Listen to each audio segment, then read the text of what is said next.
ஆரோக்கிய இதயங்களே வணக்கம். ஆர்வத்தின் ஆரோக்கிய காலை வணக்கம். நாம் தொடர்ச்சியாக பேசும் கலை வளர்ப்போம் சார்பாகவும்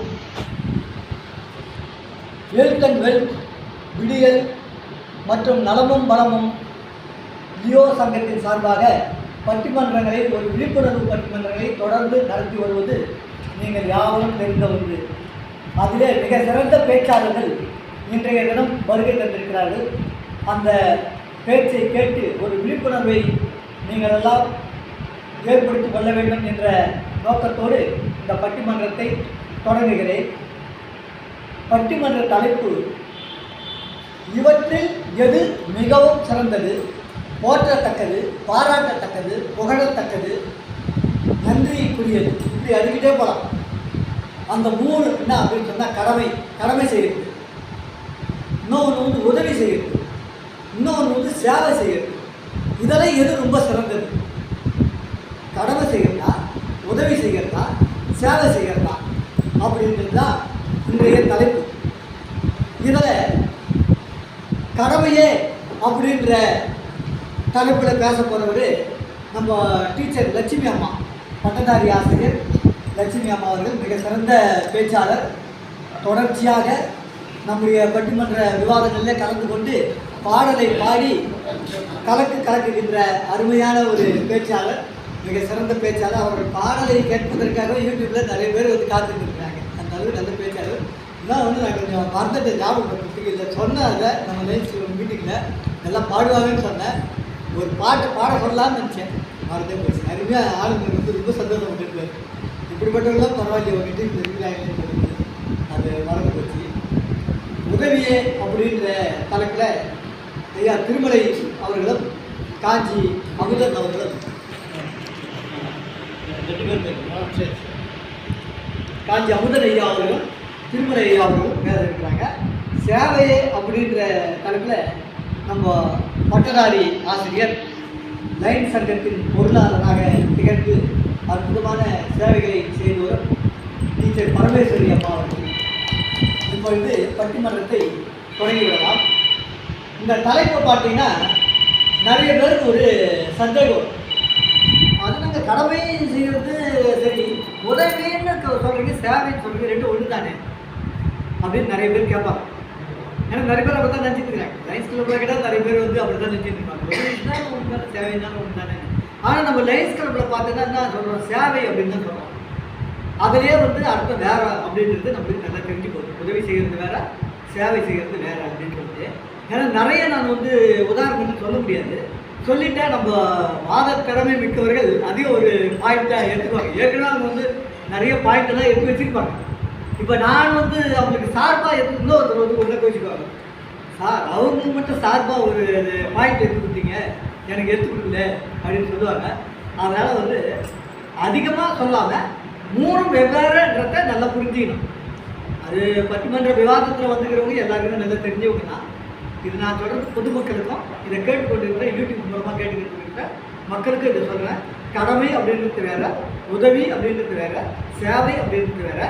இதெல்லாம் எது ரொம்ப ரொம்ப சிறந்தது அப்படின்றத இப்போ நம்ம வந்து பட்டிமன்றத்தை ஆரம்பிச்சிடலாம். ஏன்னா இதை வந்து நான் விளக்கி சொன்னோம்னா பாயிண்ட் எடுத்து கொடுத்த மாதிரியே தான் ஆகிடும். ஆனால் நம்ம விவாதத்தில் கலந்துக்கிறவங்க அந்த பாயிண்ட்களை சொல்லுவாங்க. இடையிடையே நான் வந்து என்னுடைய கருத்துக்களை நான் சொல்கிறேன். முதல்ல உதவியே அப்படின்னு நம்ம இந்த ஐயா திருமலை ஐயா அவர்கள் உதவி செய்கிறது தாங்க ரொம்ப பெருசு அப்படின்னு வந்து சொல்லுவார்.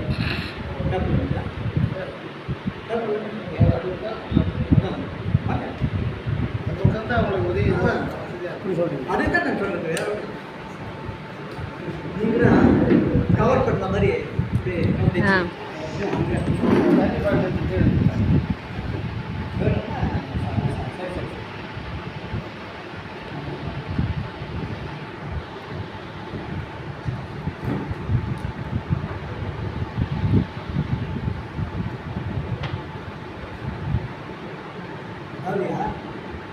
பொதுமக்களுக்கோ இல்லை யாருக்கோ வந்து ஒரு உபகாரம் பண்ணுறோம், அது வடமொழிக்கு உபகாரம் பண்ணுறோம். ஏன்னா உதவின்னு சொன்னால் பாயிண்ட் வந்துருவோம். நம்ம மாதிரி இறக்கப்பட பாருங்க, அது விலைக்கு சொல்ல முடியாது.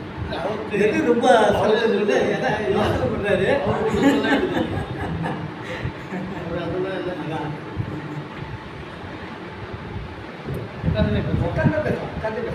கலந்துரையாடல் வந்து ஒரு விழிப்புணர்வுக்காக தான் நம்ம வந்து செய்யறோம்.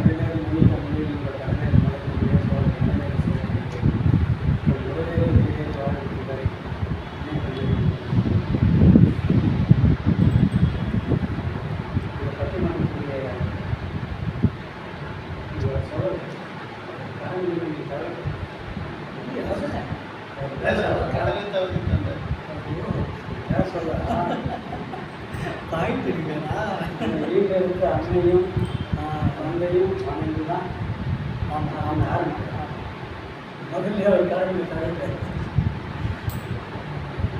ஆனால் கடமை தவறுன்னு சொல்ல முடியாது. கடமை கடமையோடு இருக்கிறோம்னா உண்மைதான், கடமையை தவறிட்டு ஏன்னா எங்கள் அப்பா அம்மா எதிர இருந்தாலும் என்னை மன்னிச்சுக்குவாங்க. அண்ணா சங்கத்தினும் சேவை, அண்ணா சங்கத்தினும் சேவை. எங்களை போல ஆட்கள்லாம் வந்து சரியாக பேசக்கூடியவங்க பேசுறது. ஐயா ஜோக்லாம் பண்ணாதீங்களா? உங்களை பார்த்து தான் நிறைய பேர் நாடகத்தில் நடிகத்துக்கு இருந்தாங்க. எங்களுக்கு உதவியாக இருக்கிற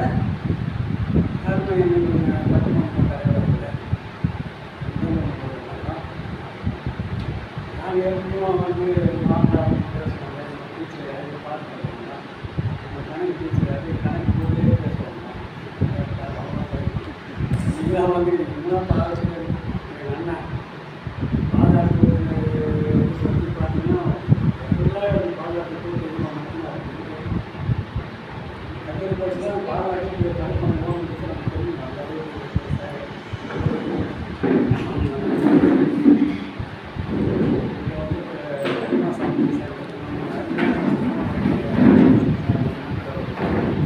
அது வழங்கினவர் நம்ம சிவகணேசன் ஐயா.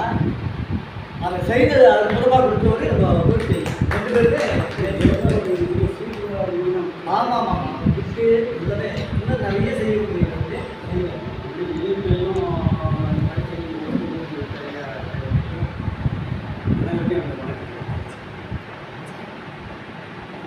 பேசுவாங்க. தலைக்கு மட்டும் எனக்கு மனசில் நிற்காது.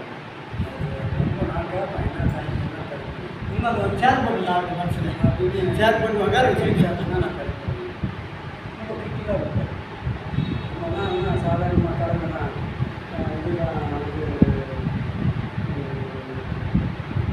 முதலிய சேவைன்னு சொல்லுவாங்க. சேவையா இவற்றில் எது மிகவும் அது நிறுவனத்துக்கு கொஞ்சம் வாங்கி வச்சிருக்கேன். எல்லாமே தேவையான தானே, எல்லாமே இருந்தால் அதில் எது சிறந்தது அது ஒரு இதாக வாங்கிடுச்சுன்னா போற்றத்தக்கது, பாராட்டத்தக்கது, புகழத்தக்கது, நன்றிக்குரியது.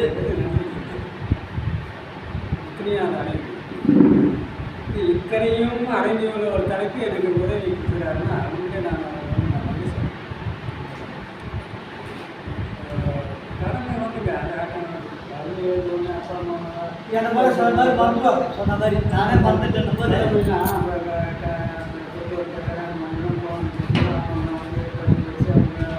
அவங்க வாழ்க்கை அமைச்சு சேவை செய்கிறாங்க. சமைக்கிறாரு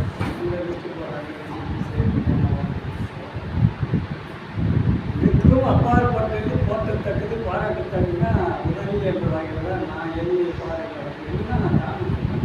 நீங்கள் பாருங்கள், நீங்கள் உலக வரலாற்றை பாருங்கள். நீங்கள் சொன்னாங்க ஐமாசம் உலக பாராட்டுனாங்க. அந்த ஐமாசம் இருக்கிற உலக வரலாற்று எல்லையில் போய் அதை முன்னே நிற்கிறதுக்கான ஒரு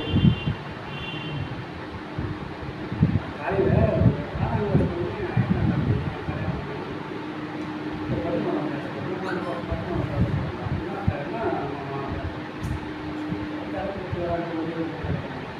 உதவிதானே அதுன்னா என்ன சொல்லுறாங்க.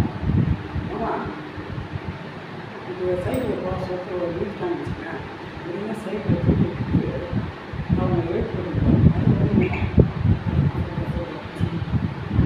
ஆமாங்க சிக்கன் ரைஸ் நானே நினச்சிட்டு சைக்கிளில் போக சொல்லலாம். சின்ன பசங்க பெரிய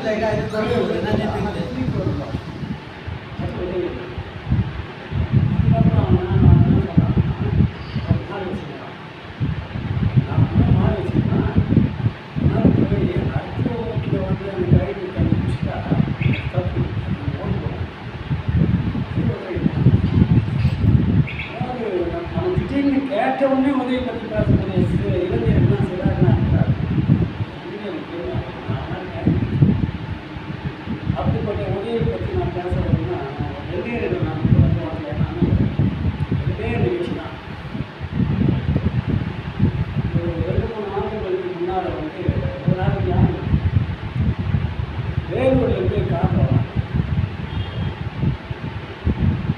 வெள்ளை கட்டுறது இருக்குப்பாடு அந்த ரயில் புதுப்பாக்கம் வேலூர் அண்ணாந்து போன் கிடைக்கும். ஒரு சற்று போன் கிடைக்கும். அந்த புதுப்பாக்கம் ரயில் இருக்கிற அங்கே இருந்து கிடைக்கும். அதனால ரயில் கேட்டே கிடையாது போகணும் வருவாங்க.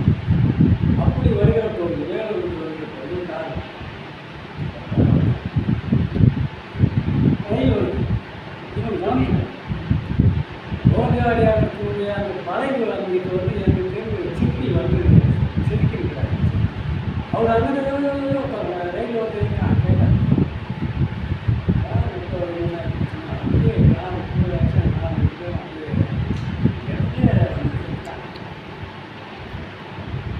என்ன செய்யவே தெரியாதுன்னா நம்ம டைமில் எவ்வளோ பண்ணியாச்சு சத்து ஜெயிக்கிறாங்க. உடனடியாக என்ன செஞ்சாருன்னா அலைபேசி மூலம் அரசியல் சார்பிற்கு சொல்கிறார். உடனே அவங்க எல்லாருமே ஹாஸ்பிட்டல் தேவையான அவங்க உறவினர்கள்லாம் என்னென்னக்கு அவங்க செய்து கொடுத்து அன்றைய தினம் அது ஒரு காவல்துறை வழக்காகவே ஆகணும்னா அவங்க அரசாங்க ஒரு முறை இருந்து அன்றைக்கி சாயங்காலம் வரைக்கும் அந்த இறந்தவர்களுடைய உடலை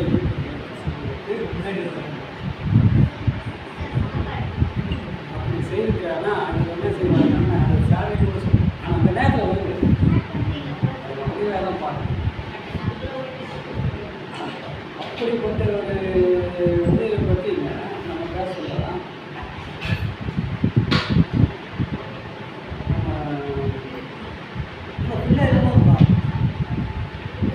சந்திரபாபு நம்முடைய எடப்பாடி ஆட்சி மழை பெய்து சந்திரபாபு குறைஞ்சிட்டு திடீர்னு வெள்ளம் நம்ம வந்து சென்னைக்குள்ள அப்படியே அதெல்லாம் வந்துட்டு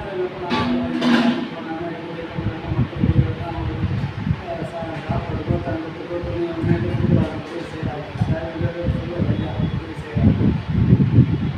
நேரத்தில் அவங்களால வந்து கை பிடிச்சி ஒவ்வொருத்தராக எடுத்து எல்லாரையும் வீட்டு எடுத்தார். அப்படி ஒரு வீட்டு எடுத்தால் சொல்ல பல வீடுகளை வீட்டாங்க. அப்படி நடந்து போக சொல்ல அவரே தெரியாமல் ஒரு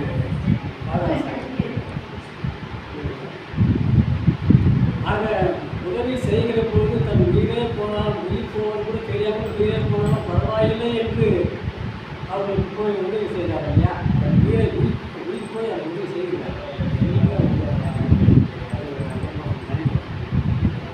தூத்துக்குடியில் இப்போ எவ்வளோ மழை எவ்வளோ அந்த மக்களுக்கு ஒருவருக்கு வீடு இருக்குது. அரசாங்கம் எவ்வளோ செய்து போயிருந்தாங்க.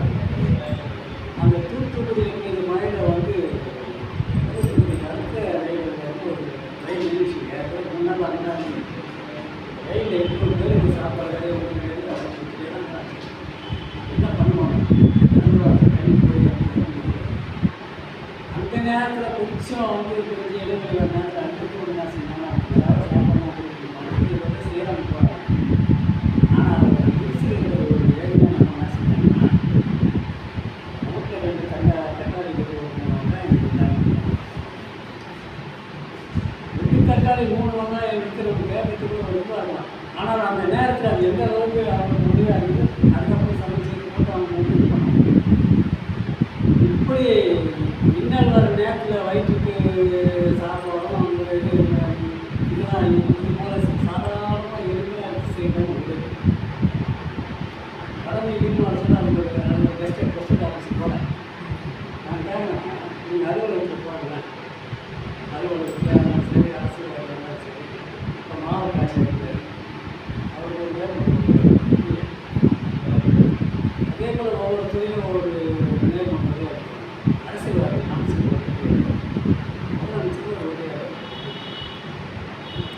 ஆனால் கடமையாளர் சேவையாளர் யாரும் இல்லையே. அது வேலை பயன்படுத்திக்கிறீங்க செய்யலாம். கவனிச்சுக்கிறேன் கடமையை காமிச்சுக்காங்க. சேவை ஆட்களை எடுத்துனாலும் சேவை செய்யணும் கடமை. ஆனால் இரண்டுமே நடிக்க முடியாது. உண்மையான ஒரு இதயத்தை காட்டி ஒரு மொழிதான். இப்படிப்பட்ட ஒரு உதவியான ஒரு தலைமை பேச அதுக்கு பயிற்சி தான் கொடுக்குறாரு. இது நிறைய தெரியும். நான் பயிற்சி பண்ணேன். ஆக எல்லா வகையிலும் போற்றத்தக்கது பாராட்டத்தக்கது ஒரு மனிதனுக்கு ஒரு மனிதன் உதவி செய்வதால் வாழ்க்கையை போற்றத்தக்கது என்று சொல்லி வாய்ப்பு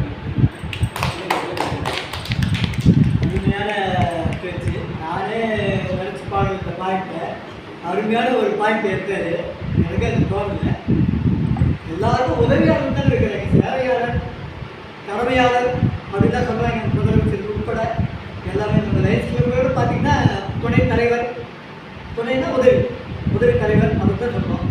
சேவை இருக்காது, சேவை தலைவர் இருக்காரு. லைஃப் ஸ்கூலில் சேவை தலைவர் இருக்காரு. ஆனால் மற்ற அமைப்புகளில் வந்து கிடையாது.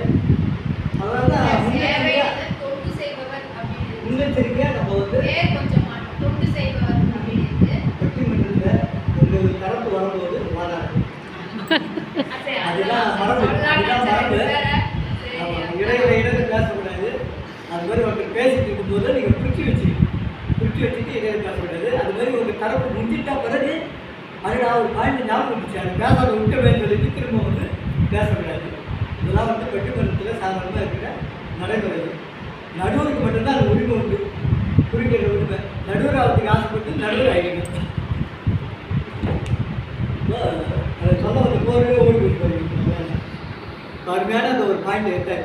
அந்த உதவி அப்படின்னு தானே இருக்குது. அதனால் உதவி என்பது தான் மிகப்பெரியது, சிறந்தது, புகழத்தக்கது, போற்றத்தக்கது, நன்றிக்குரியது அப்படின்னு சொன்னார். என்னையே வந்து எடுத்துக்காட்டாக சொன்னார். கடமையை வந்து எல்லாம் சில பேர் மறந்துடுவாங்க, சேவையை மறந்துடுவாங்க, ஆனால் வந்து உதவி வந்து மறக்க மாட்டாங்க அப்படின்னு சொல்லி. உண்மையிலேயே அது உண்மைதான். நான் ஆரம்பத்தில் பேச ஆரம்பிக்கும் போது தாய் தந்தையருக்கு நன்றி சொல்லிட்டு ஒரு நினைவுபடுத்திக்கிட்டு தான் பேசுவேன். அது இப்போ இடைக்காலத்தில் அது விட்டு போச்சு. இன்றைக்குன்னு இல்லை, இடைக்காலத்தில் அது விட்டு போச்சு. ஏன்னா ஏற்கனவே வந்து ஒரு வார்த்தையை சொல்லி ஆரம்பிக்கிறோம். இதையும் சொல்லும்போது இவர் வந்து பேசுறதுக்கு முன்னாடியே இவ்வளோ நீட்டாக பேசுகிறாரு, இன்னும் எவ்வளோ நேரம் பேசி நம்ம அடக்க போகிறாருன்னு சொல்லிட்டு சொல்ல போகிறாங்க சொல்லிட்டு சரி அப்பா அம்மா நம்ம நினச்சிடுவாங்க. ஆனால் எதில் உட்காந்துக்கிறவங்க, இதயத்தில் இருக்கிறவங்க, அருகில் உட்காந்துக்கிறவங்களாம் மன்னிக்க முடியாது. அதனால் அவங்கள நம்ம சொல்லலாம். அது அவங்க எல்லாம் சொல்லும் போது எங்கள் அப்பா அம்மாவை சொன்ன மாதிரி எனக்கு ஒரு திருப்தி. ஏன்னா எங்கள் அப்பா அம்மாவுக்கு வந்து ஆசை என்ன, நம்ம பிள்ளைக்கு நல்ல பேர் கிடைக்கணும், நல்லா இருக்கணும், நல்லா வாழணும், நமக்கு மரபு கட்டி வாழணும் அப்படின்ற எண்ணம் தான். அதனால தான் வந்து தெரிஞ்சே தான் நான் வந்து அதெல்லாம் இப்போ சொல்கிறது இல்லை, நீட்டாக போதும் அப்படின்றதுக்காக தான். சரி, திரும்ப வந்து இதையே விளக்கத்தை சொல்லி நீட்டாக வச்சுக்க நான் விரும்பலை. இப்போ ஐயாவுக்கு அதிரடியாக வந்து பதில் கொடுக்க நம்ம சேவையே அப்படின்றதுல நம்ம டீச்சர் பரமேஸ்வரி அம்மா பட்டதாரி ஆசிரியர் வந்து சொல்கிறாங்க, இல்லைங்க கடமையாக கிடையாது, உதவி கிடையாதுங்க, இதெல்லாம் இருக்குது ரைட்டு, ஆனால் சேவைக்கு ஈக்குவல் எதுவும் கிடையாதுங்க அப்படின்னு சொல்லி இப்போ குழந்தை பிரிச்சு வாங்க போகிறாங்க.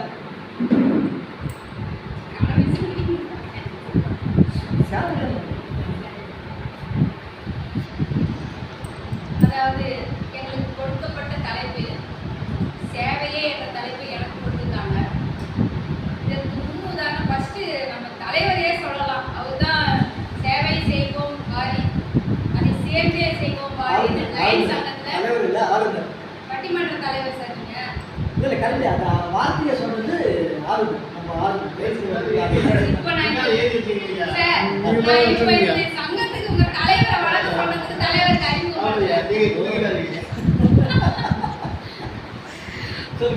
அவர் வந்து இந்த லயன் சங்கத்துக்கு இப்போ நீங்கள் கொஞ்சம் முன்னாடி பார்த்தீங்க மீட்டிங்ல அவர் தனியாளா நின்று சங்கத்தை நடத்துறாரு அப்படின்னு சொல்லிட்டு அவருக்கு அந்த சேவை செய்யணுன்ற மனப்பான்மை இருந்ததுனால தான் இந்த சங்கத்தை வந்து எடுக்கணும்னு சொல்லிட்டு கஷ்டப்பட்டு நடத்திட்டு இருக்காரு. அப்படிப்பட்ட தலைவர் பட்டிமன்ற தலைவர் ஆறுமுகம் லயன் ஆறுமுகம் ஐயா அவர்களுக்கு முதல்ல வணக்கத்தை தெரிவித்துக் கொள்கிறேன். அடுத்ததாக கடமையே என்ற தலைப்பிலும் உதவியே என்ற தலைப்பிலும் சற்று முன் பேசி முடித்த உதவியே என்ற தலைப்பில் பேசி முடித்த ஐயா அவர்களையும் வணக்கத்தை தெரிவித்துக் கொண்டு பார்வையாளர்களுக்கும் என்னுடைய வணக்கத்தை தெரிவித்துக் கொண்டு என் உரையை ஆரம்பிக்கிறேன். கடமைன்றது கடமைன்னு தானே செஞ்சுதான் ஆகணும். அது ஒன்றும் என்ன சொல்றது, கடமையை செஞ்சுதான் ஆகணும். ஆமா, அது ஒன்றும் பெருசா முக்கியமா அப்படின்னு முக்கியம் தான். அது கடமையை செய்யணும். ஒரு தலைவன் குடும்ப தலைவன் கடமையை செய்யலைன்னா அவன் குடும்ப தலைவனே கிடையாது. அதே மாதிரி குழந்தைகளை பராமரிக்கிறது ஒரு குடும்ப தலைவின்னா அது அவங்க கடமை. இப்போ குழந்தை பெற்றுட்டாங்க, அவங்க வளர்க்குறது அவங்க கடமை. இது நான் சேவையா செய்யறேன், என் பையனை வளர்க்குறேன் அப்படின்லாம் சொல்ல முடியுங்களா? சொல்ல முடியாது. அதனால கடமைன்றது கடமை தான், அது செஞ்சுதான் ஆகணும்.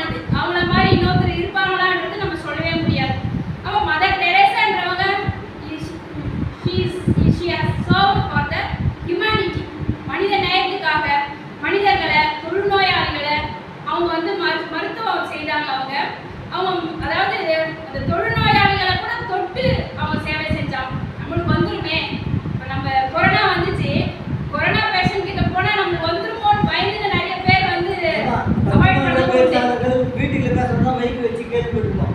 டாக்டர்லேயே மைக் வச்ச காலம் கொரோனா காலம். கொரோனா காலத்துல மைக் வச்சு நம்ம கிளினிக்லாம் பார்த்தீங்கன்னா ஒரு ஸ்க்ரீன் போட்டாங்க. அந்த ஸ்க்ரீனுக்கு பின்னாடி பேஷண்ட் உட்காரணும், இந்த பக்கம் டாக்டர் உட்காரணும். அப்படிதான் ட்ரீட்மெண்ட் நிறைய பேர் பண்ணாங்க. ஆமா, தொத்திக்க மாட்டேன். ஆனா அந்த அம்மா வந்து மதர் தெரேசா வந்து எந்த ஒரு சங்கோச்சமோ கூச்சமோ இல்லாம எல்லா நோயாளிகளையும் தொட்டு அவங்க வந்து மருத்துவம் செஞ்சாங்க. அதை வந்து அந்த சேவையை நம்ம என்னைக்குமே மறக்கவே முடியாது. அவங்களுடைய பேரையை எப்பயுமே அழிக்கவே முடியாது. அதே மாதிரி நம்ம காந்தியடிகள் பார்த்தீங்கன்னா அவர் செஞ்ச சேவை வந்து முதல் ஆளா நம்ம இந்தியாவுக்கு எப்படியாச்சும் சுதந்திரம் கிடைக்கணும்னு உப்பு சாப்பிட்டுட்டு உப்பு சத்தியாக இருந்து அகிம்சை வழியில தான் யாரையும் துன்புறுத்தாதீங்க, எந்த உயிரையும் துன்புறுத்தாதீங்க, ஆங்கிலேயர் வந்து அடிச்சாலும் வாங்கிக்கங்கன்னு தான் சொன்னாரே தவிர அவர் திருப்பி அடிக்க யாரையுமே சொல்லலை. அது அந்த சேவை மனப்பான்மை வந்து அதாவது நம்ம இந்திய நாட்டுக்கு சுதந்திரம் வேணுன்றதுக்காக அவர் எவ்வளோ சேவைகள் செஞ்சாரு. He served for the India. அதுக்கப்புறம் டாக்டர் அம்பேத்கர் அவர் வந்து தாழ்த்தப்பட்ட மக்களுக்காக தன்னுடைய அதாவது சின்ன வயசுல பட்ட கஷ்டத்தை யாருமே இந்த சமுதாயத்தில் யாருமே படக்கூடாதுன்றதுக்காக சர்வ் ஃபார் த ஹியூமனிட்டி. அப்படி அந்த வரிசையில தலைவர்களை சொல்லிக்கிட்டே வரலாம். ஆனா நான் ஒரு சில தலைவர்களை மட்டும் நான் சொல்றேன். மகாத்மா காந்தி, மதர் தெரேசா, இவங்கெல்லாம் பார்த்தீங்கன்னா they are served for the humanity. and Bhimrao Ambedkar, Jyotiba Phule, அன்னி பெசன்ட், வினோபா பாவே இவங்களாம் வந்து சர்வ் ஃபார் இந்தியா. இவங்களாம் இந்தியாவுக்காக சர்வ் பண்ணியிருக்காங்க. இப்போ நம்ம வந்து நம்ம எடுத்துக்கணும்னா யாரோ செஞ்சாங்க படித்தோம் அப்படின்லாம் சொல்கிறத விட நம்ம என்ன செய்கிறோம்னா நம்ம சேவை செய்யணுன்ற எண்ணம் வந்து இப்போ பார்த்தீங்கன்னா வெள்ளம் வந்தது, புயல் வந்தது, இதுக்கெல்லாம் பார்த்தீங்கன்னா சின்ன பையன் ஒரு பொண்ணு வந்து காசு உண்டியலில் சேர்த்து வச்ச காசை வந்து வெள்ளம் வந்த மக்களுக்கு கொடுங்கன்னு சொல்லிட்டு ஒரு 8ஆம் வகுப்பு படிக்கிற மாணவின்னு நினைக்கிறேன், அது நியூஸில் வந்தது. இதை கொடுங்க அப்படின்னு சொல்லிட்டு கொடுத்துருக்காங்க. அந்த உண்டியலில் சேர்த்த அந்த பணத்தை அந்த சின்ன குழந்தைக்கு பாருங்க சேவை செய்யணுன்ற எண்ணம் வந்துருக்குது. அதை பாராட்டி கவர்மெண்ட் அவங்களுக்கு என்ன வேணும் அப்படின்னு சொல்லிட்டு உனக்கு படிக்கிறதுக்கு என்னம்மா வேணும்னு சொல்லிட்டு சைக்கிள்லாம் வாங்கி கொடுத்துருக்காங்க. அவங்களுக்கு வந்து லேப்டாப் கொடுத்துருக்காங்க அந்த மாணவிக்கு. இப்போ சேவை செய்யணுன்ற மனப்பான்மை மட்டும் வந்துட்டாவே போதுங்க. அதாவது தன்னால வந்து பொருளுதவி சேரும், அதே நேரத்தில் அவங்களுக்கு வந்து மற்றவங்களும் ஹெல்ப் பண்ணுவாங்க. நீங்க சேவை செய்யறீங்க பரவாயில்ல. இப்போ மதர் தெரேசா வந்து நீங்க கேள்விப்பட்டீங்க இருக்குன்னா உதவி சேவை செய்யறதுக்கே உதவி செய்ய வேண்டியது. அப்போ உதவி பெருசா சேவை பெருசா அப்படி கிடையாது. அவங்களும் சேவை செய்யற எண்ணத்துல தானே செய்யறாங்க. சேவை நீங்க சொன்னீங்க அவங்க எதிர்பார்க்கறாங்க சேவை செய்யறதுக்கு எல்லாம் கிடையாது. அதே மாதிரி பாத்தீங்கன்னா மதர் தெரேசா நீங்க பாயிண்ட் மடக்குறீங்க. இப்போ வந்து எனக்கு மறந்து போச்சு. மதர் தெரேசா என்ன பண்ணாங்கன்னா ஒரு அரசர்கிட்ட போயிட்டு உதவி கேட்டாங்க, மக்களுக்காக உதவி செய்யுங்கன்னு சொல்லிட்டு. அவர் என்ன செஞ்சிருக்காரு, காரி உமிழ்ந்தாரு அவங்க முகத்துல. இந்த பக்கம் உமிழ்ந்தவனே இப்படி தொடச்சிக்கிட்டு இந்த கையில தொடச்சிட்டு இந்த கையில சரி இப்போ கொடுங்க சார் சேவையை உங்க சேவையை அப்படின்னு சொல்லிட்டு அவமானங்களை எல்லாம் அவங்க வந்து ஏற்றுக்கிட்டு தொண்டு செய்யணும், சேவை செய்யணும்ன்ற ஒரே எண்ணத்துக்காக அற்புதமான வார்த்தை. எனக்கு கொடுக்க வேண்டியதை கொடுத்துட்டீங்க, மக்களுக்கு அதை கொடுங்க அப்படின்னு சொல்லிட்டு கேட்டாங்க அந்த அம்மா. அந்த அளவுக்கு வந்து அவங்க தன்னுடைய அசிங்கம்ன்ற அந்த பிரெஸ்டீஜையும் விட்டுட்டு அவங்களுடைய டிக்னிட்டியை விட்டுட்டு மதர் தெரேசா எல்லாரும் பாராட்டுறாங்களே, நம்ம போய் இவங்ககிட்ட அவமானப்படணுமா, இதுக்காக மற்றவங்களுக்காக நம்ம அசிங்கப்படணுமா அப்படின்லாம் யோசிக்காம அவங்க அந்த அளவுக்கு இறங்கி போய் மக்களுக்காக சேவை செஞ்சுருக்காங்கன்னும் போது நம்மளுடைய குடும்பத்தில் எடுத்துக்கிட்டிங்கன்னா இப்போ நம்ம பேரண்ட்ஸ் இருக்காங்க. இப்போ நான் ஒரு உதாரணத்துக்கு சொல்கிறேன். எங்கள் வீட்டில் வந்து என்னோட அப்பா வந்து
வாத திறமையை காமிச்சாங்க.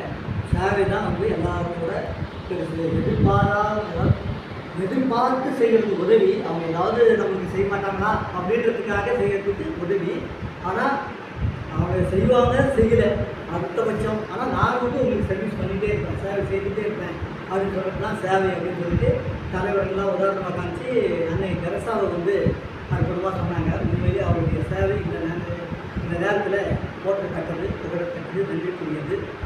இப்போ இவங்களுக்கு மறுப்பு கூற கடமையே நான் தான் சொல்லுங்கள். உதவி செஞ்சாலும் சரி, சேவை செஞ்சாலும் சரி, கடமை செஞ்சால் தானுங்க இதெல்லாம் வரும். உதவியும் வரும், சேவையும் வரும். கடமையே நீ செய்ய மாட்டேன்னா எங்கே நீ உதவி செய்ய போகிற, சேவை செய்ய போகிற அப்படின்ற விதத்தில் நம்மளுடைய டீச்சருக்கு டீச்சர் அருமையாக போச்சு போட்டி. நீங்கள் ஒரு நல்ல அருமையான ஒரு பாடல் தான் தேர்ந்தெடுத்து வச்சுருப்பீங்க. அந்த பாடலில் ஒரு இடம் நிறைய எதிர்பார்க்கலாம். இப்பொழுது பட்டதாரி ஆசிரியர் லட்சுமி அம்மா அவர்கள் தன்னுடைய வாத திறமையை வாதத்தை எடுத்து வைத்தார்.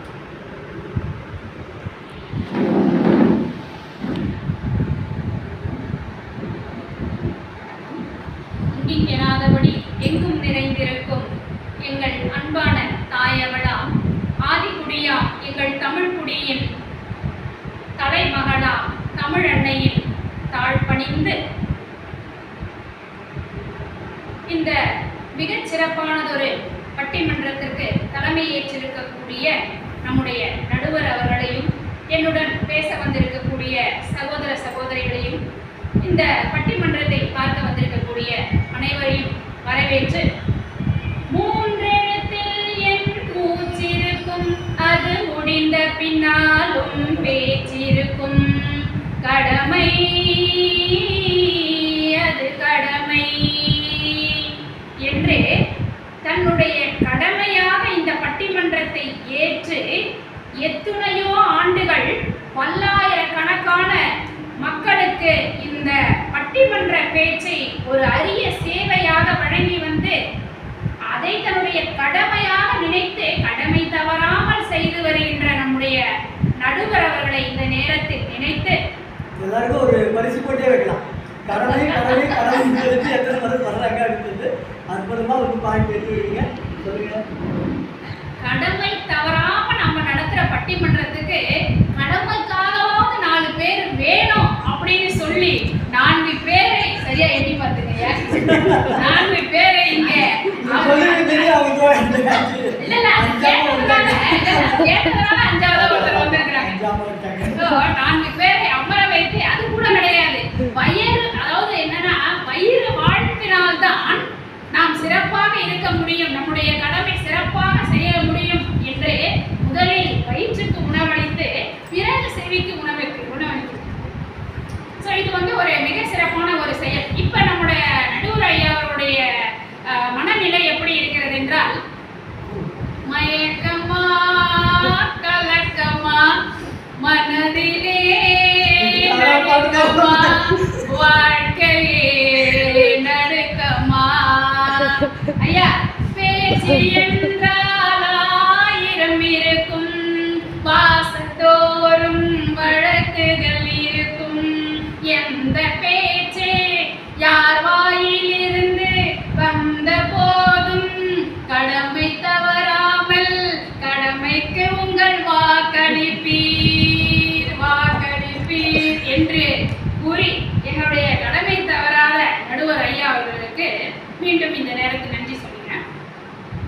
அதாவது ஐயா நன்றி சொன்னாதான் 100 விழுக்காடு என் மனசகத்தை அப்படியே விட்டு சொன்னீங்க. மயக்கமா தயக்கமா நடுக்கமா எல்லாமே இருக்கு. இவரை பாடுபட்டு இவரை அறுபாடுபட்டு இவரை தனி ஒழுங்கா செஞ்சாதான் அந்த கஷ்டம் இருக்கு. அருமையா வந்து சொன்னீங்க, சைக்காலஜி பட்ட மாதிரி கரெக்டா சொல்லிட்டீங்க. ஆனாலும் பாகப்பிறவிக்கு ஏற்ற மாதிரி தான் நான் என்னுடைய வாதத்துக்கு வருவோம். ஐயா, கல்வியா செல்வமா வீரமா என்பது போல உதவியா சேவையா கடமையா என்று முத்தாய்ப்பான 3 தலைப்புகளை வழங்கி இந்த பட்டிமன்றத்தை மிக சிறப்பாக நடத்தி கொண்டிருக்கிறீர்கள். இதுல வந்து பாத்தீங்கன்னா கருமம் சிதையாமல் கண்ணோட வல்லார்க்கு, கருமம் சிதையாமல் கண்ணோட வல்லார்க்கு உலகு அப்படின்னு சொல்லி நம்முடைய திருவள்ளுவர் ஐயா அவர்கள் மிக சிறப்பாக ஒரு திருக்குறளை எடுத்து சொல்லியிருக்காங்க. இதனுடைய அர்த்தம் பொருள் என்னன்னா, தன்னுடைய கடமையை கொஞ்சம் கூட வலுவாமல் செய்து வருபவர்களுக்கு இந்த உலகமே அவர்களுக்கு உரிமை, இவ்வுலகு உடைத்து அப்படின்ற மாதிரி சொல்றாங்க. அதாவது இந்த உலகமே அவங்களுக்கு தான் சொந்தம் அப்படின்னு சொல்லி நம்முடைய திருவள்ளுவர் ஐயா அவர்கள் சொல்லியிருக்காங்க. ஸோ கடமைனா முதல்ல யாருக்கும் இங்க இருக்கக்கூடிய யாருக்குமே புரியல. உதவி, சேவை எல்லாமே இருக்கட்டும், உதவியாக இருக்கட்டும், சேவையாக இருக்கட்டும், இதெல்லாம் எப்படி செய்வீங்க? ஒரு உதவி செய்யறதுக்கு என்ன வேணும், ஒரு சேவை செய்யறதுக்கு என்ன வேணும் உங்களுக்கு கேட்குறேன். என்ன வேணும் தெரியுங்களா? காசு, பணம், துட்டு, மணி. இந்த காசு, பணம், துட்டு, மணி எங்கிருந்து வருங்கய்யா? ஒரு கடமைக்கு ஒரு வேலைக்கு போய் சம்பாதிச்சாதான் வரும். ஒரு மேடம் சொன்னாங்க, ஒரு சின்ன குழந்தை 8வது படிக்கக்கூடிய குழந்தை, இந்தாங்க ஐயா என்னுடைய உண்டியல் காசு. அந்த உண்டியல் காசு எங்கிருந்து? அவங்க அப்பாவோ இல்ல அம்மாவோ போய் வேலைக்கு போய் சம்பாதிச்சிருப்பாங்க. அது அவங்களுடைய கடமை இல்லைங்கய்யா? கண்டிப்பாக. இப்ப வந்து அவ்வளவுதான் ஐயா. எந்த ஒரு உதவியும் சேவைன்றது, உதவின்றது சிறிய அளவில் செய்வது, சேவை என்பதும் சிறிய அளவில் செய்வது, ஆனால் கடமை என்பது நாம் பேரளவில் செய்வது. அதை முதல்ல நீங்களும் சரி எல்லாருமே மனசுல வச்சுக்கணும். இந்த உலகத்துல பிறந்திருக்கக்கூடிய, உலகத்தில் வாழ்ந்திருக்கக்கூடிய, இந்த பூமியில் இருக்கக்கூடிய எல்லா ஒவ்வொரு உயிர்களுமே சொல்றாங்க, செடியில இருந்து கொடியில இருந்து விலங்குகள் முதல் எல்லாருமே முதல்ல தன்னுடைய கடமையை உணர்ந்து விட்டால் இந்த நாடு நிச்சயமாக செழிப்பாகும். கண்டிப்பா செழிப்பாகாம இருக்கா? ஏன் வல்லரசாவல சொல்லிட்டு ஒவ்வொருத்தரும் சொல்லிட்டே இருக்கக்கூடாது. ஒவ்வொருத்தரும் தன்னுடைய கடமையை நிச்சயமாக தவறாம செஞ்சாங்க, நாடு என்னங்க, இந்தியா என்னங்க வல்லரசு, அதுக்கும் மேல போய் நிற்கும். நீங்க இப்பயும் நம்ம வந்து நிலாவில் இருக்கோம், செவ்வாயில இருக்கோம், எல்லாமே ஆராய்ச்சி பண்ணிட்டு தான் இருக்கும். இன்னும் கொஞ்ச நாள்ல எல்லாருமே அங்க இருக்க போவோம். அப்போ அங்கெல்லாம் நம்ம போகணும்னா ஒவ்வொருத்தரும் தன்னுடைய கடமையை செஞ்சிருக்கோம். பிறந்த குழந்தை முதல் பெரியவர்கள் வரை தன்னுடைய கடமையை செய்தார்கள். கண்டிப்பாக நிச்சயமா நம்மளுடைய இதுல வந்து அது எந்த மாற்றமே கிடையாது. ஓகேங்களா? அதனால நீ ஒவ்வொருத்தரும் தன்னுடைய கடமையை உணர்ந்து செயல்பட்டால் நல்ல மிக சிறப்பான ஒரு உருவார். இவங்க சொன்னாங்க, ஐயாவும் சொன்னாங்க, இவங்களும் சொன்னாங்க, ஒரு பேரிடர்கள் வரும்போதெல்லாம், ஒரு புயல்கள் வரும்போதெல்லாம் ஓடி போய் உதவி செய்யறோம்னு அவங்க, ஓடி போய் சேவை செய்யறோம்னு இவங்க. நல்லா யோசிச்சு பாருங்கய்யா. ஒவ்வொரு மீட்பு குழுவினரும், அந்த மீட்பு குழுவினர்லாம் முதல்ல அங்க போய் நிற்பாங்க. ஒரு மக்கள் பக்கத்துல இருக்கக்கூடிய ஒரு ஆட்கள் போய் நிற்பாங்க. ஆனாலும் ஒரு கழுத்தளவு வெள்ளம் இருக்கும்போது யாருங்க உள்ள போவாங்க? ஒரு மீட்பு குழு போறாங்க. அவங்க என்ன பண்ணுவாங்க? ஒரு ஹெலிகாப்டர்லயோ ஒரு படகுலயோ ஓடி போய் பண்றது யார்? முதல்ல மீட்பு குழுவினர். அந்த மீட்பு குழுவினர் எதுக்காக போறாங்க? உதவி செய்ய போறாங்க, சேவை செய்ய போறாங்க, தன்னுடைய கடமையை ஆற்ற போறாங்க. நல்லா தன்னுடைய கடமையை செய்யணும். உதவியும் செய்வதற்காக தன்னுடைய கடமையை ஆற்றுகிறார்கள். கடமைன்னு உணர்ந்ததுனால அதை ஒரு சேவையா செய்யலாம்னு போய் அங்க உதவி செய்யறாங்க. நான் வந்து அப்படிதான் வரணும். நீங்க இங்க இருந்து போகக்கூடாது. அதனால வந்து அது அந்த மாதிரி நாங்க வந்து அதை ஏற்றுக்கொள்ள முடியாது. இப்படிதான் நீங்க வந்து போகணும். அதே மாதிரி பாத்தீங்கன்னா, இப்ப நான் ஒரு ஆசிரியரா இருக்கேன். நான் வந்து என்ன பண்ணலாம், எல்லாருக்குமே வந்து ஒரு உதவி செய்யணும், நம்முடைய மாணவர்களுக்கெல்லாம் உதவி செய்யணும், எப்பவுமே அந்த உதவி செய்யணும் நோக்கத்தோட தான் இருப்பேன். என்ன ஆகுனா, நான் கடைசி இந்த ஸ்கூல் முடிச்சுட்டு வெளியே வரும்போது நிறைய பசங்க ஓடி வரும், ஃபோன் கொடுங்க, வீட்டுக்கு ஃபோன் பண்ணுவோம், இன்னைக்கு சீக்கிரமா விட்டாங்க ஃபோன். சரி, நம்ம டக்குன்னு நான் எதுவுமே கேட்க மாட்டேன். இந்தாம்மா, எல்லாருக்குமே என்னுடைய எண் தெரியும், அந்த பாஸ்வேர்டு வந்து நம்ம பேசணும்.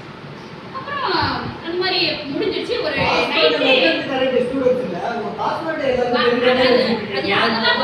அதெல்லாம் ஒரு கடமையா செய்யறதுங்க, வேற ஒன்றும் இல்லை. ஒரு நைட்டு ஒரு 9:30 மணிக்கு ஒரு ஃபோன் வரும். என்னன்னா, ஒரு பொண்ணு மிஸ்ஸிங். சரிங்களா?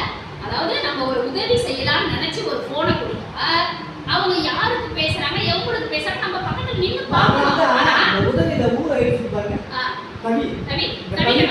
உதவி செஞ்சா தவிக்கணும். நீங்களே சொல்லிட்டீங்க, ரொம்ப நன்றி. அதனால வந்து கண்டிப்பா உண்மையாவே அந்த ஒரு தவிப்பு, அந்த நேரத்தில் ஒரு வகுப்பு ஆசிரியராக அந்த தவிப்பு, அந்த பொண்ணை காணும் அப்படின்னு 2:30 மணிக்கு இந்த காஞ்சிபுரம் பஸ் ஸ்டாண்ட்ல அந்த பொண்ணு உட்காரு. யாருக்கு ஃபோன் பண்ணான்னு தெரியாது, எது பண்ணான்னு தெரியாது. நம்மளும் பக்கத்துல இருக்க முடியாது. நம்ம அட்டெண்டன்ஸ் வைக்கணும், அதை வைக்கணும், எவ்வளவு வேலைகள் கடமைகள் இருக்கிறதுனால நம்மளால அதை பார்க்க முடியாததுனால ஒரு உதவி செய்ய போய் இந்த மாதிரி ஒரு நிலைமையில மாட்டோம். அதுக்கு அடுத்தது வந்து பாத்தீங்கன்னா சேவை. சரி உதவிதான் நமக்கு செட் ஆகும், ஆனா நம்ம அடுத்து சேவை செய்வோம் அப்படின்னு சொல்லிட்டு எல்லா மாணவர்களையும் வந்து நம்ம வந்து ஸ்கூல்ல சேர்த்தே ஆகணும்னு சொல்லி ஒரு பொண்ணு ஸ்கூலுக்கு போய் சேருமா, வரவே இல்லை. ஒரு 12 வயது இருக்கும், ஸ்கூல்ல அப்படின்னு போய் கெஞ்சோன்னு கெஞ்சியாச்சு. அந்த பொண்ணு வரலங்க. எவ்வளோ தூரம் சொல்லி பார்த்தா வரல. அவங்க சொல்கிற ஒரே விஷயம் என்னன்னா 10 ஆடு, ஒரு ஆடுக்கு 100 ரூபாய் வாரத்துக்கு, நீ தருவியா? இல்லைம்மா அதெல்லாம் பார்த்துக்கலாம், நீ முதல்ல வா, ஏன்னா அந்த ஆடு மேய்க்கக்கூடிய வேலை செய்யுது, நீ வாமா அப்படின்னு சொன்னேன். இல்லை நான் வரவே மாட்டேன் அப்படின்னு சொன்னான். சரி சொல்லி ஒரு நாள் என்ன கூட பேசி பேரண்ட்ஸ் கிட்ட ஒரு நைட் 8 மணி வரைக்கும் போய் பேசி, ஏன்னா சேவை செய்யறவே நம்ம போய் பேசி அவங்களெல்லாம் கன்வின்ஸ் பண்ணிட்டு ஒரு ஆட்டோ வச்சு கூட்டிகிட்டு வருவான்னு போனால் அந்த பொண்ணை காணும். எவ்வளோ தூரம் ஓடி போய் தேடுறோம், எங்கே பார்த்தாலும் காணும். பார்த்தா ஒரு பதுக்கு குழி மாதிரி மாந்தோப்புக்குள்ள ஒளிஞ்சிட்டு. சரி நான் அந்த பொண்ணை போய் ஓடி போய் தேடி பார்த்தோம்னா எங்கேயுமே கிடைக்கிறது.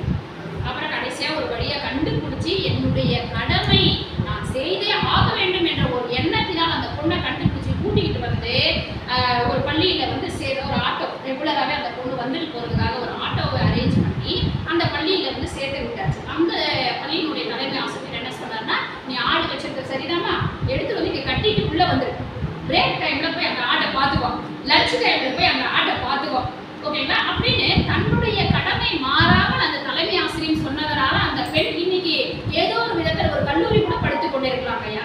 அது சேவைன்னு நான் சொல்ல மாட்டேன், உதவியும் செய்ய மாட்டேன். ஏன்னா என்னுடைய கடமையை நான் சரியாக செய்ததனால், அந்த தலைமை ஆசிரியரோட கடமையை அவங்க சரியாக செய்ததுனால நிச்சயமா வந்து அந்த ஒரு பெண்ணுடைய வாழ்க்கை இன்றைக்கு நல்லா இருக்கும். இது ஒன்று. அடுத்து வந்து பார்த்தீங்கன்னா இப்போ ரோட்ல நடந்து வந்துகிட்டே இருக்கோம், ஏதோ ஒரு ஆக்சிடென்ட் ஆயிடுச்சு. அந்த நேரத்தில் பக்கத்தில் ஒருத்தர் யாரோ ஒருவர் இருக்கிறாரு, உதவி செய்யணும் என்ற நோக்கத்தோட அவர் என்ன பண்ணுறாரு, அவரை வந்து ஒரு ஆம்புலன்ஸுக்கு ஃபோன் பண்ணுறாரு. அந்த ஆம்புலன்ஸ் ஓட்டக்கூடிய டிரைவர் அவர்களும் ஒரு நர்ஸும் வராங்க. அந்த நர்ஸ் சேவை செய்யக்கூடிய எண்ணத்தில் ஒரு சிறு உதவி கொடுத்துட்டு அந்த வண்டியில் ஏற்றி உட்கார வச்சிட்டாங்க. உதவி செய்கிறவரும் வண்டியில் தான் ஏற்ற முடியும். அந்த நர்ஸ் அவர்கள் சேவை செய்யக்கூடிய நர்ஸ் அவர்களும் அவரை வண்டியில் மட்டும்தான் ஏற்ற முடியும். அந்த வண்டி ஓட்டுகின்ற அந்த ஆம்புலன்ஸ் டிரைவர் தன்னுடைய கடமையை செய்தால் மட்டும்தான் அந்த உயிரை காப்பாற்ற முடியும். ஸோ உண்மையாகவே கடமைன்றது என்னன்னா தன்னுடைய பொறுப்பு. கடமைக்கு என்ன அர்த்தம் சொல்றாங்கன்னா ஒரு நம்பிக்கைக்குரிய செயல்.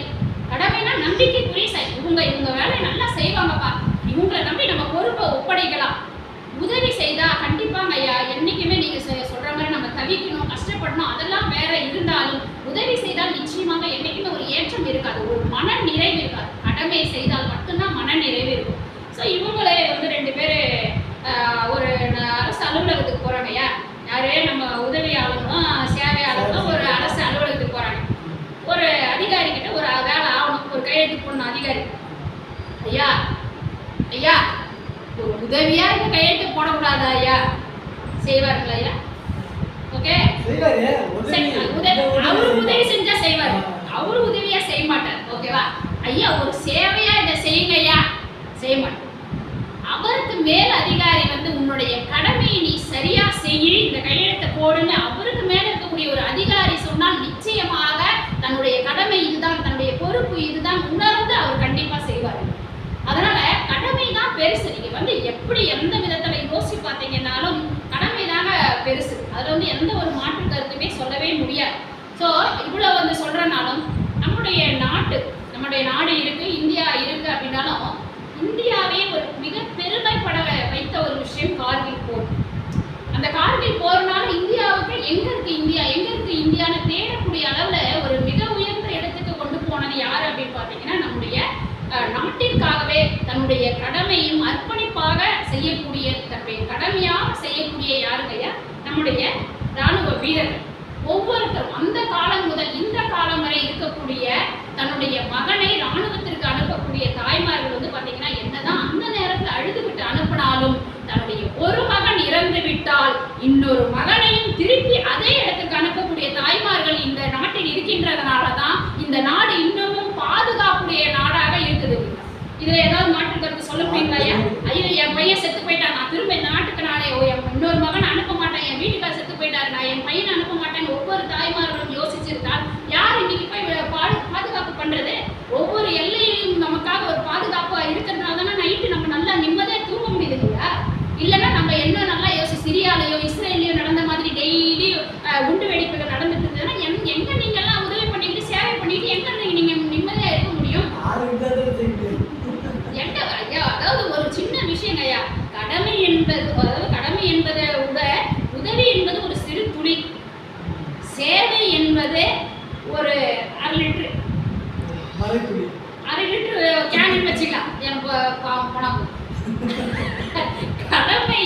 தான் கடல் அளவு பெரியது இல்லையா? அதுல வந்து எந்த இதுவுமே கிடையாது.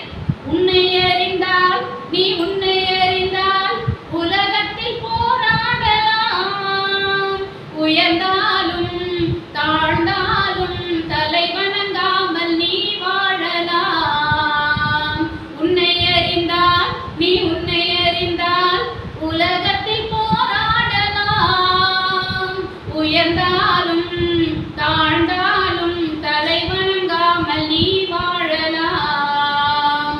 மாபெரும் சபைதனில் நீ நடந்தால் உனக்கு மாலைகள் விழ வேண்டும், ஒரு மாசு குறையாத மன்னவர் இவர் என்று போற்றி புகழ வேண்டும்.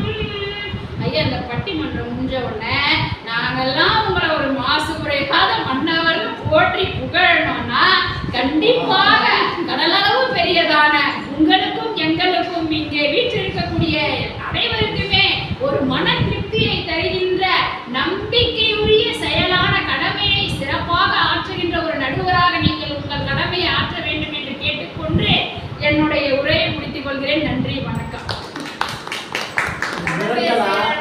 கடமையை செய்யணும், தண்டனை உண்டு. பாதிக்கப்படுவது குடும்பமோ இல்ல சேவையை செய்யணும், தண்டனை கிடையாது. அதுதான் அவங்க பேசிட்டு பேசலாம். ஐயாவுக்கு தான் வாய்ப்பு இருக்கு. இப்போ வந்து அம்மா வந்து நல்ல பாடலை பாடி கலந்துறது மாத்திரமல்ல, நடுவர் பாடலை பாடுறதா இல்லை, அந்த கருத்து நல்ல நல்ல பாயிண்டாக ரொம்ப அருமையாக எடுத்து வச்சாங்க. கடமைக்கு உதவி செய்யறதுக்கு சேவை செய்யறதுக்கு எல்லாமே கடமையை செஞ்சு அவங்க வந்து ஏதாவது ரூபாய் கொடுத்தாங்கன்னா அந்த ரூபாயை வச்சு தானே உதவி செய்ய முடியும், சேவை செய்ய முடியும் அப்படின்னு சொல்லிட்டு அருமையாக கேட்டாங்க. அப்பா கடமையை செஞ்சு படிக்க வச்சாலும் பிள்ளை வந்து நல்லா சம்பாதிக்க முடியும், அந்த சம்பாதிச்ச பணத்தை வச்சு தான் உதவி செய்ய முடியும், சேவை செய்ய முடியும் அப்படின்றதெல்லாம் ரொம்ப அருமையாக தான் சொன்னாங்க. அஸ்திவாரத்தையே கொடுத்துட்டாங்க அப்படின்னு சொல்லிட்டு ஐயா வந்து காஞ்சி அமுதன் ஐயா எப்படி அதை வந்து சமாளிக்க போகிறாரு அப்படின்றது தெரியல. இருந்தாலும் அவர் வந்து தண்ணியை நல்லா பார்த்தவரு. தண்ணி சொல்றது நான் பாலாற்று தண்ணி வந்து எல்லாருக்கும் கிடைக்கணும் அப்படின்றதுக்காக பாலாறு வந்து நடக்கக்கூடாது அப்படின்றதுக்காக அரும்பாடுபட்டவர். இப்போ அவருடைய தரப்பு வெற்றி பெறணுன்றதுக்காக அரும்பாடு பண்ணாரா பார்க்கலாம். இப்போ நம்ம காஞ்சி அமுதன் ஐயா அவர்கள் அமுதமொழி பயில்வார். எல்லாருக்குமே வேலை இருக்கு, ஆனால் ஒவ்வொரு வேலையை விட்டுட்டு தங்களுக்காக இல்லாமல் பிறருக்காக ஏதாவது செய்யணும்னு புரியுது. இதை கடமைன்னு சொல்லலாம், சேவைன்னு சொல்லலாம், உதவின்னு சொல்லலாம், பொது பொருள் இது வருது. ஆனாலும் தலைப்புன்ற வகையில் பட்டிமன்றம் கொடுக்கும்போது அந்த ஒவ்வொரு சொல்லும் பொருள் குறித்தது அப்படின்னு தொல்காப்பியம் சொல்லுது. ஒரு பொருள்னா ஒரு பொருளுக்கு அப்படின்னு உலகத்தையே பார்த்தீங்கன்னா ஒரு உயர்ந்த மொழியத்துக்கான ஒரு அடிப்படையில் அது ஒவ்வொரு சொல்லுக்கும் ஒரு பொருள் இருக்குது. அப்போ நம்ம குறைவான இருந்தால் கூட ஒரு கலந்துரையாடலாம், ஒரு கருத்து பதிவாக நம்ம எதிர்பார்ப்பு இல்லாமல் கருத்து கூட்டி நம்ம செய்யணும். அந்த வகையில் உதவினா என்ன அப்படின்னா அகராதி சொல்லுது.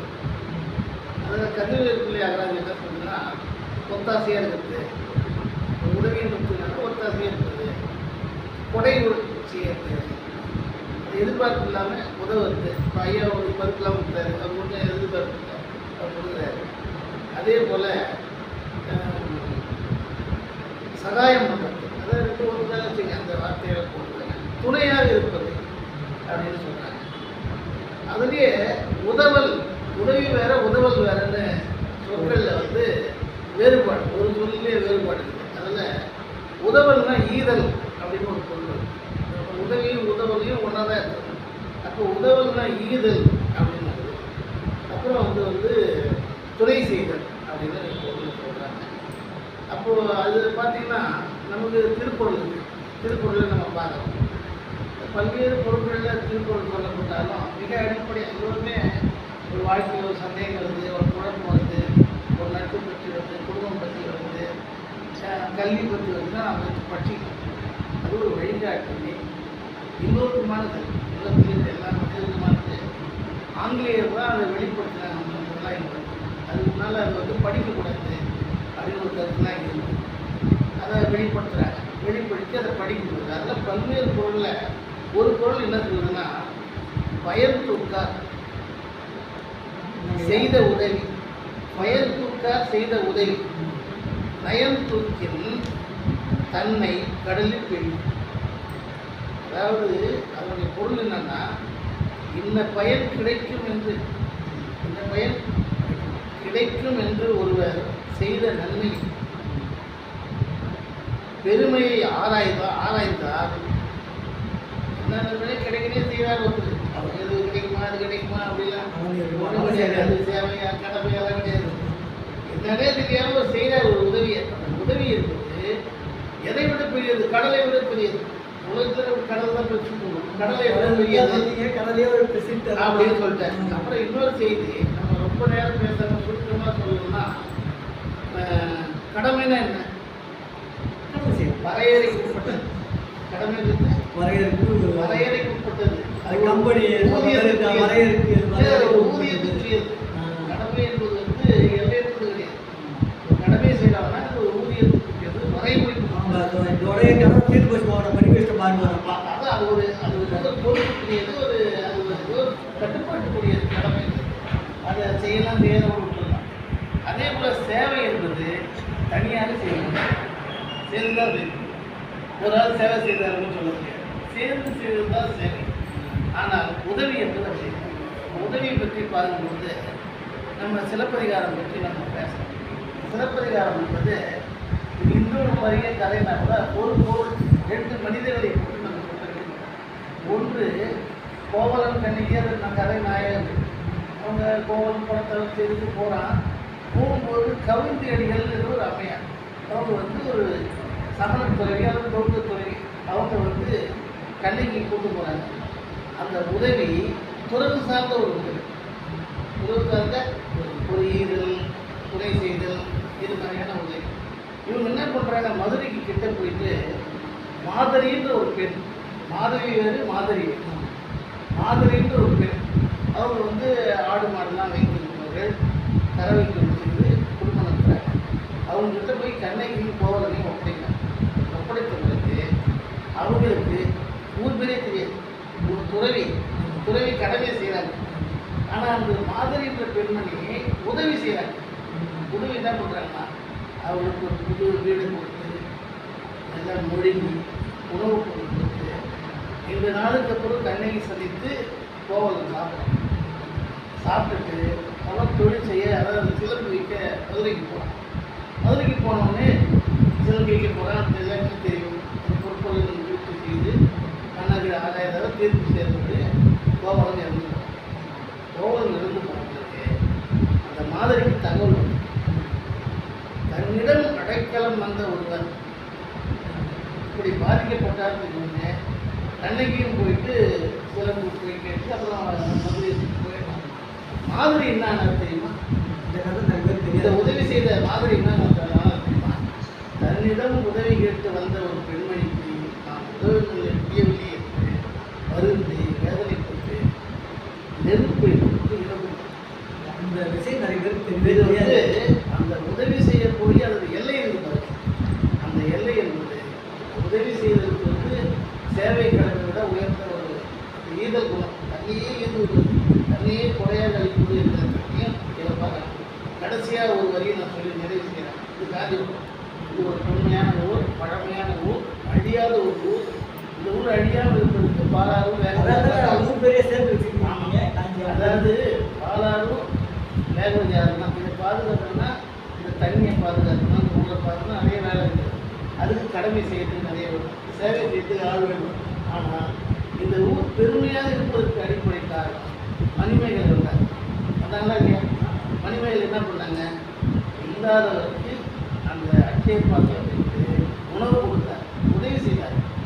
அப்படி உதவி செய்தவர் அந்த பாத்திரம் எங்க இருக்குன்னு தெரியல.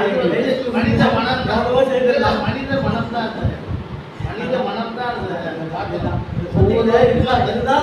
தெரியாம அச்சை பாத்திரம் அதற்கு அவர்தான் உதவுற குணம் என்பதுதான் அடிப்படையானது.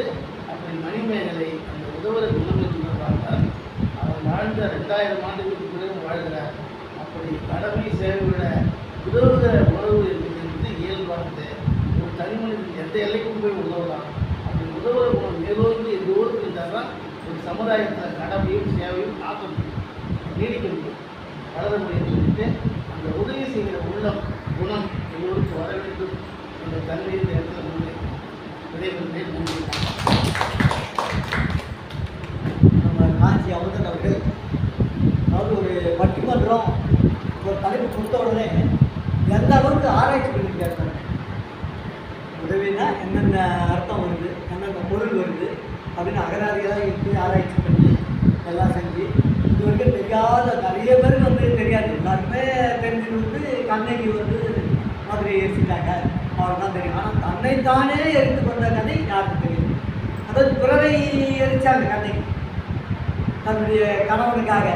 ஆனால் தன்னைத்தானே எரிச்சிக்கிட்டாங்க, அவங்களுக்கு உதவி செய்ய முடியலையே அப்படின்னு எவ்வளோ பெரிய ஒரு மகத்துவம் அப்படின்னு நினைக்கும் போது உண்மையிலேயே அது உதவி சொல்லலாமா தீர்ப்பு அப்படின்னு நினைக்க தோணுது.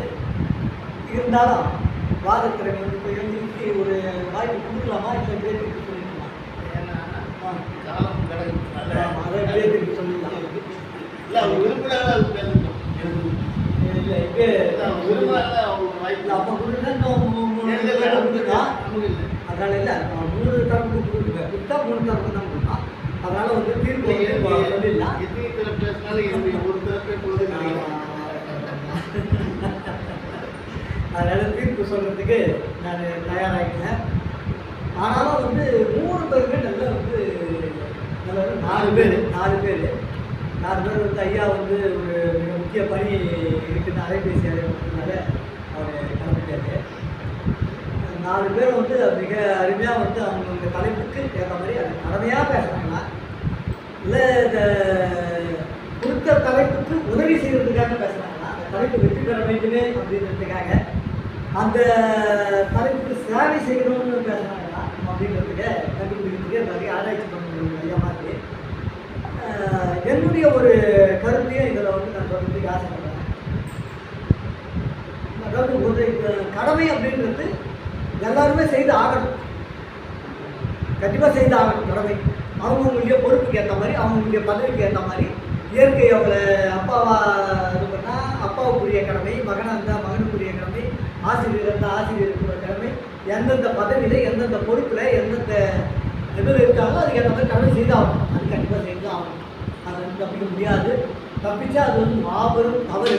அதெல்லாம் உள்ள கட்டாயமா நான் நல்லா கஷ்டப்பட்டு படிக்க வச்சுருக்கேனா, இந்த மாதிரி பண்ணுறேன்னா நம்ம கடவுள் புதுசாக செய்யுங்க, அதெல்லாம் செய்யறது செய்யிட்டேன். நீ படிக்க வைக்க வைத்து ஒரு கடமை அப்படின்னு சொல்லிட்டேன். அதனால் கடமை அப்படின்றது ஒரு எல்லாருமே செய்ய வேண்டிய கால கட்டாயத்தில் இருக்கிறோம். அது கடமை. அதுக்கு அடுத்தது உதவி அப்படின்றது யாரோ ஒரு கஷ்டப்படுறாங்க, அவங்களுக்கு நம்மளால் ஆனதை உதவி செய்வோம் அப்படின்றது உதவி.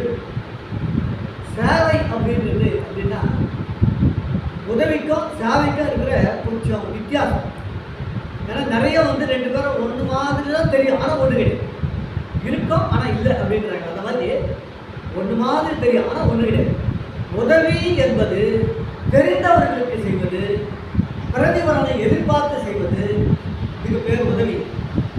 சேவை என்பது தெரியாத முகத்துக்கும் செய்வது, தெரியாதவர்களுக்கும் செய்வது, பிரதிபலனை எதிர்பார்க்காமல் செய்வது, இதுதான் சேவை. இதுதான் முக்கியமான பொருள். இதை நாம் புரிஞ்சுக்கிட்டதுனாலே போதும்.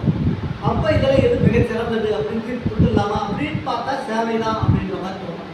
ஆனால் அப்போ இதுக்காக வந்து கஷ்டப்பட்டு வாதாடுறாங்க, உதவியை கடமையாக ரொம்ப அற்புதமாக வாதாடிக்கிறாங்க. அவனுடைய வாத திறமையை நம்ம கேட்க முடியும்.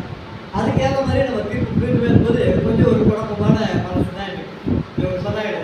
அதுக்கான பாட்டு மயக்கமா தயக்கமா நடுக்கமா இது எல்லாமே இப்போ வந்து பொருளாதாரத்திலேயே அந்த இருக்கு. இப்போ தீர்ப்பு சொல்றதுலேயே எனக்கு வந்து அது தடுக்குது. ஆனால் காரணம் கேட்டால் நான் ஃபஸ்ட்டு வந்து நினச்சது சேவை தான் மிகப்பெரிய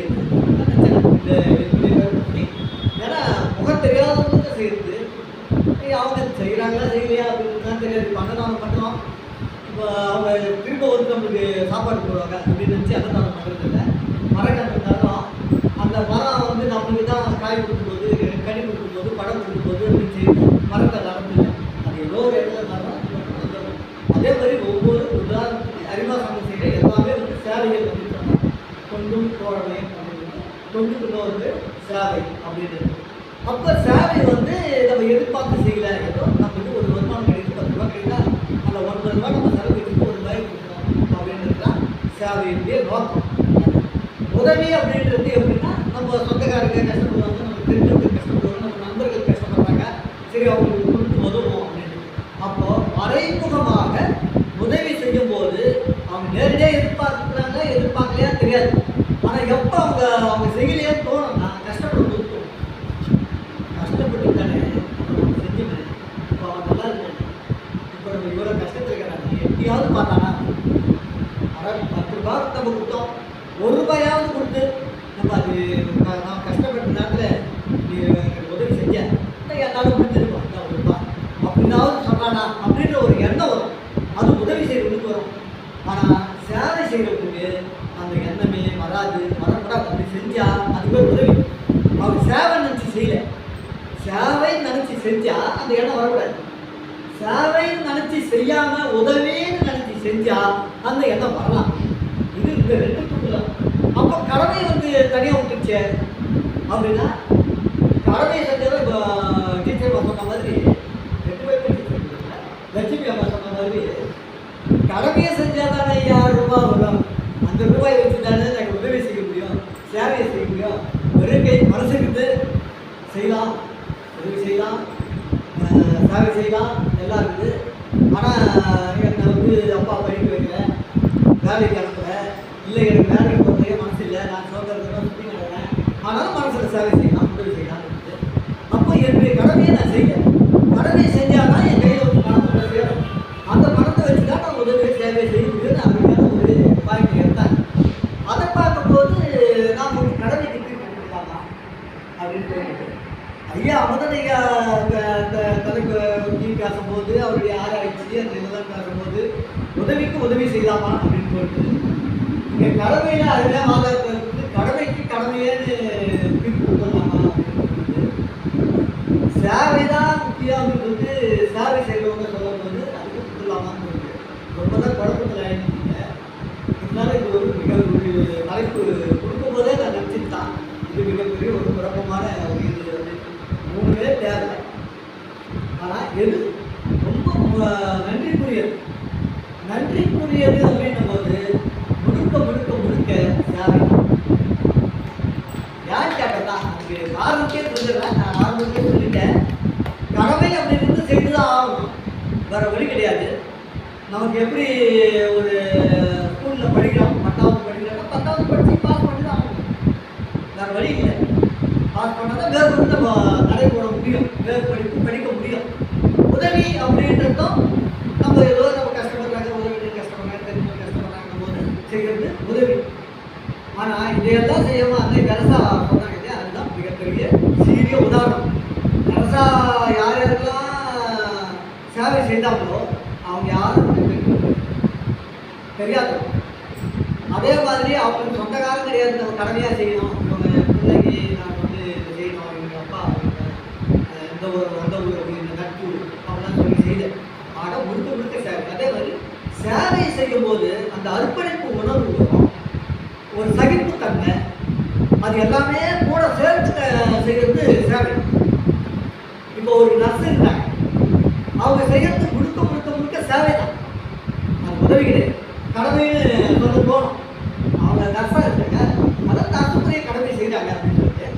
ஆனால் அவங்களுக்கு சேவை மனப்பான்மை இருந்தால் மட்டும்தான் உண்மையான செவிலியராக அவங்களால பணியாற்ற முடியும், கடமையை செய்ய முடியும்.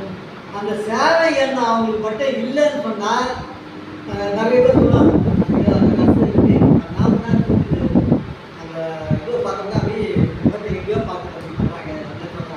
அவங்க அந்த செவிலியர் ஒரு பணிக்கு தகுதி இல்லாதவங்க, பணத்துக்கு ஆசைப்பட்டு சம்பளம் கிடைக்குமே அப்படின்றதுக்காக அந்த பணிக்கு வந்தாங்க தவிர சேவை மனப்பான்மையோடு வந்தவங்க இல்லை.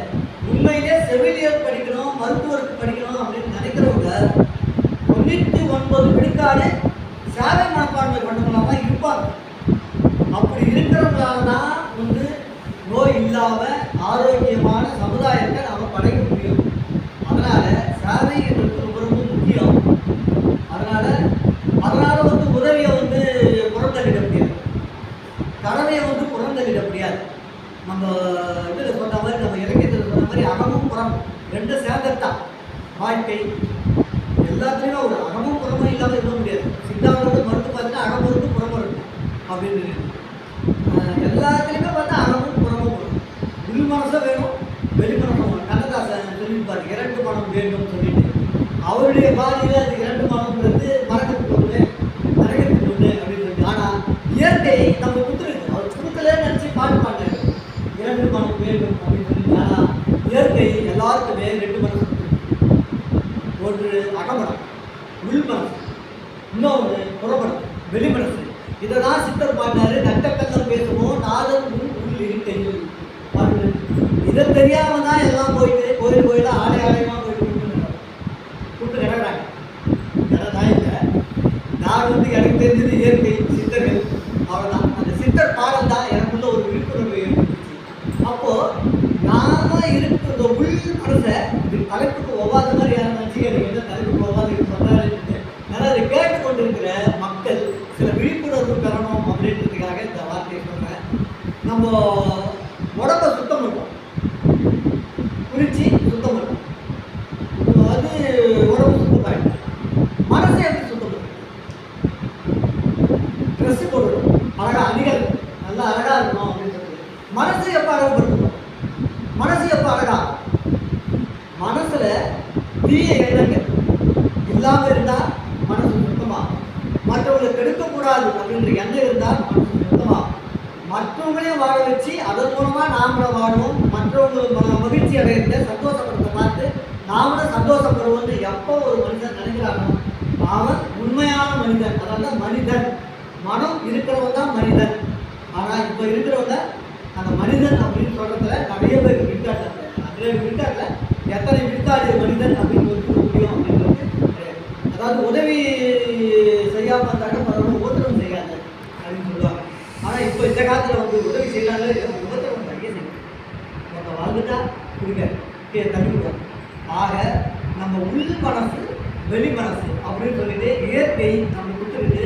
இனிமேலும் 2 மனசு வேணும், 2 மனசு வேணும்னு சொல்லிட்டு பாட்டை கேட்டுச்சு யாரும் சொல்லிட்டு இருக்காங்க. 2 மனசை இயற்கை யாருமே வந்து செய்ததே கிடையாது. சூழ்ச்சி பண்ணுறதுக்கு இயற்கைக்கு தெரியாது, ஆனால் இயற்கைக்கு சூழ்ச்சி பண்ணுறதுக்கு மனசுக்கு தெரியும். இயற்கையை எப்படிலாம் கெடுக்கலாம் அப்படின்னு. அதனால தான் பாலாத்தில் வந்து தண்ணி வராமல் போச்சு. அதுக்காக தான் நம்ம நண்பர் போன்றவர்கள்லாம் பாடுபட்டு இருக்கிறாங்க. இதை அது வந்து தண்ணியிலையும் சரி பஞ்சபூதத்துலேயும் வந்து எந்த விதமான சூழ்ச்சி சதி எதுவும் இல்லாமல் ஏழை பணக்காரன் பார்க்கல, படித்தவன் படிக்காதவன் பார்க்கல, இந்த ஜாதி அந்த ஜாதி பார்க்கல, இந்த மதம் அந்த மதம் பார்க்கல, எல்லாருக்கும் ஒரே மாதிரி தான் இருக்குது. காற்று நீர் நெருப்பு எல்லாத்தையும் அதை பயன்படுத்துறது நமக்கு நல்லது பயன்படுத்தினா நல்லது நடக்கிறது, கெட்டது பயன்படுத்தினா கெட்டது நடக்கிறது. நெருப்பு சமையல் செய்யறதுக்கும் உதவுது, மற்றவங்க எரிக்கிறதுக்கும் உதவுது. ஆக அதை எப்படி பயன்படுத்துகிறாங்க அப்படின்னு தான். அதனால் நாம் கடமையை ஒழுங்காக செய்வோம், கண்டிப்பாக செய்வோம். அதன் மூலமாக உதவி நம்மளால் தெரிஞ்ச உதவியை நமக்கு தெரிஞ்சவங்களுக்கு பக்கப்படுத்துறதுக்கு செய்வோம். சேவையை முக்கியமாக செய்வோம். சேவை வந்து ரொம்ப ரொம்ப முக்கியமானது. அதனால் என்னுடைய தீர்ப்பு காலதாமதம் ஆகிட்டாங்க. ஓரளவுக்கு சீக்கிரம் சொல்லணுன்றதுனால இன்னும் நிறைய விளக்கங்கள்லாம் சொல்லலாம், ஆனால் காலதாமதம் ஆகிடுச்சு. அதனால் எதிர்பார்க்காமல் செய்வது சேவை என்பதாலும், அதாவது தனக்கு தெரிந்த முகத்துக்கு மட்டும் அல்லாது தெரியாத முகத்துக்கும் செய்வது சேவை. ஆகையால் மிக மிக மிக நன்றிக்குரியது, மிக மிக மிக பாராட்டத்தக்கது, போற்றத்தக்கது, புகழத்தக்கது அறிக்கிட்டே போகிறோம்னா சேவைக்கு அது முற்றிலும் பொருந்தும். அதற்கு துணையாக, அதற்கு உறவினர்களாக, அதற்கு நண்பர்களாக கடமையும் உதவியும் இருக்கிறது. ஆக கடமையையும் உதவியையும் புறக்கணித்து விட்டு சேவை இருக்க முடியாது. ஒரு பேரை இருக்கிறான் அப்படின்னா அப்பாவை புறக்கணிக்க முடியாது, தாத்தாவை புறக்கணிக்க முடியாது. அந்த மாதிரி அப்பா தாத்தா சேவை உதவின்னு சொன்னோம்னா இப்போ பிறந்த பேருக்கு வந்து சேவை, அதாவது உதவியும் கடமையும் தாத்தா அப்பான்னா பேர் இப்போ பிறந்துட்டு வந்து சேவை, அது மூலமாக தான் பிறகுது. அதனால சேவை முக்கியமானது, புகழத்தக்கது. ஆனாலும் கடமையும் உதவியும் சரியாக இருந்தால் சேவையை நல்லா செய்ய முடியும் எல்லாராலையும். ஆகையால் அனைவரும் சேவையை செய்வோம். எங்களுடைய மாவட்ட ஆளுநர், அரிமா சங்கத்துடைய மாவட்ட ஆளுநர் சொன்ன மாதிரி சேவையை செய்தோம் பாரி, அதை சேர்ந்தே செய்வோம் பாரி. அமுதன் ஐயா வந்து அருமையாக சொன்னாங்க. அதுதான் தனியாக செய்ய முடியாது சேவையை அப்படின்னு. ஏன்னா அதில் படாத பாடுபட்டு நான் அதுக்கு எனக்கு உதவி செய்கிறது நம்ம சிவகணேசன் ஐயா. இல்லை மிகப்பெரிய உதவி. இதெல்லாம் வந்து சைடு அவர் போயிட்டாரு அவரு. அது மாதிரி நம்ம டீச்சர்ஸ் எல்லாமே வந்து நம்ம உதவி தான் செய்வீங்க. நம்ம மூர்த்தி ஐயா நேசன் மற்ற இதெல்லாம் வந்து இது உதவி. நம்ம சேவை செய்யறதுக்கு உதவி தேவைப்படுறதுக்காக தான் சொல்கிறேன். சேவையை வந்து தனியாகவும் செய்ய முடியாது, கூட்டாக தான் செய்யணும். அதே நேரத்தில் அந்த சேவை செய்யறதுக்கு முக்கியமாக உதவி தேவைப்படுது, கடமை தேவைப்படுது அப்படின்றதாங்க மிக மிக புகழத்தக்கது சேவை. அதற்கு துணை புரிவது உதவியும் கடமையும் என்ற தீர்ப்பை சொல்லி உங்கள் அனைவருக்கும், இதுவரை கேட்ட உங்கள் அனைவருக்கும் அருமையாக வாதாடிய நமது 3 தரப்பினருக்கும் என்னுடைய